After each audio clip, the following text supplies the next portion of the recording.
At first, I couldn't understand what it was about, because it clearly couldn't have been about a bath. And then the penny dropped. It was about money, because this was my money I was spending, and I didn't have to ask their permission. If I wanted to buy a bath in Harrods with gold taps, then I could, because it was my money, not theirs.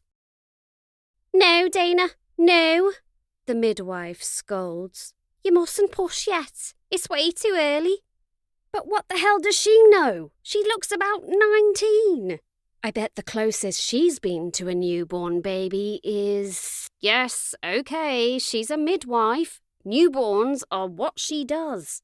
But standing around offering helpful advice doesn't count. It's the having them that does, which, in case you hadn't guessed, is exactly what I'm in the middle of right here, right now."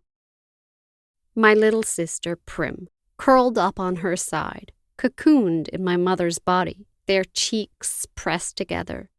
In sleep, my mother looks younger, still worn, but not so beaten down. Prim's face is as fresh as a raindrop, as lovely as the primrose for which she was named. "The monkey stood on the windowsill and did a jiggly little dance. He was so skinny, he seemed to be made only out of furry bits of wire. But he danced wonderfully well, and I clapped and cheered and did a little dance myself in return." Emma Morley thought handsome a silly 19th century word, but there really was no other word for it, except perhaps beautiful.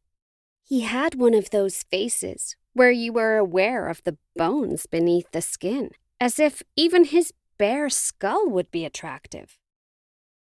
He was not an ill-disposed young man, unless to be rather cold-hearted and rather selfish is to be ill-disposed.